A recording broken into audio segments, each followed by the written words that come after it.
यही हाथी काबे को गिराने के लिए तैयार किया गया था। अरबों ने जब ये लश्कर देखा तो वो खौफजदा हो गए। वो अजीम लश्कर जो गुरूर में डूबा हुआ था मट्टी में मिल गया। आज भी इस किस्से की याद दिलाता है कि क्या तुमने नहीं देखा कि तुम्हारे रब ने हाथी वालों के साथ क्या किया।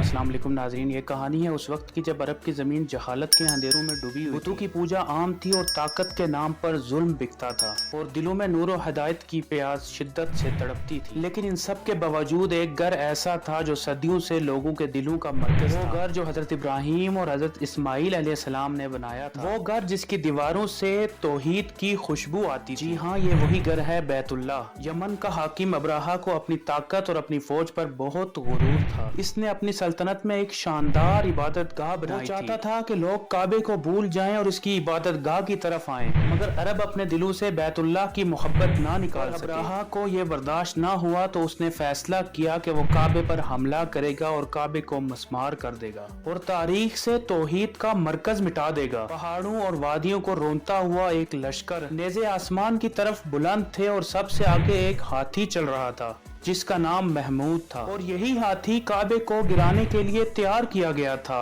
अरबों ने जब ये लश्कर देखा तो वो खौफजदा हो गए, क्योंकि उन्होंने कभी इतने बड़े हाथी ना देखे थे। ये वो लम्हा था, ये वो दिन था जब मक्का वालों के दिल कांप गए। अब्राहा ने जब मक्के वालों के जानवर लूटना शुरू किए तो कुरैश के एक सरदार जिनका नाम अब्दुल मुत्तलिब था, जो रसूलुल्लाह सल्लल्लाहु अलैहि वसल्लम के दादा थे, वो उसके पास पहुंचे। तो अब्राहा ने समझा शायद ये काबे की हिफाजत की बात करने के लिए आए। उन्होंने कहा कि मेरे ऊंट वापस कर दो। तो अब्राहा बड़ा हैरान हुआ और उसने कहा कि मैं तुम्हारे रब का घर गिराने के लिए आया हूं और तुम अपने ऊंटों की बात कर रहे हो। उस वक्त अब्दुल मुत्तलिब के लबू से जो अल्फाज निकले, अल्फाज ईमान के दरिया की तरह थे। उन्होंने कहा कि ऊंटों का मालिक मैं हूं और उनकी हिफाजत की जिम्मेदारी मेरी है और उस घर का मालिक अल्लाह है और वो उसकी हिफाजत खुद करेगा। सुनने वालों, फिर वो लम्हा आया जिसने तारीख बदल दी।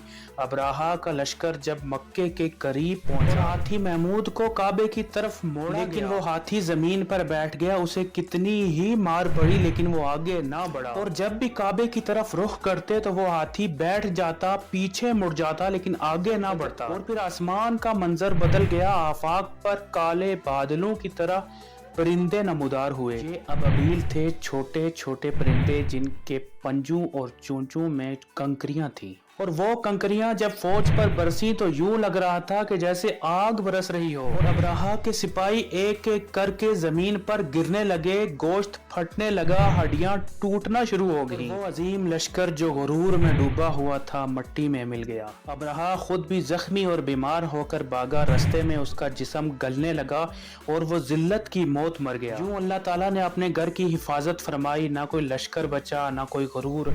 काबा उसी तरह कायम है और हमेशा कायम रहेगा। कुरान आज भी इस किस्से की याद दिलाता है कि क्या तुमने नहीं देखा कि तुम्हारे रब ने हाथी वालों के साथ क्या किया। ये दास्तान हमें ये बताती है कि ताकत, लश्कर सब कमजोर हैं, असल ताकत सिर्फ अल्लाह की है। वो जिसे चाहे इज्जत दे, जिसे चाहे जलील करे। अपने मेजबान कामिल इकबाल को इजाजत दीजिए। सब्सक्राइब। अल्लाह हाफिज।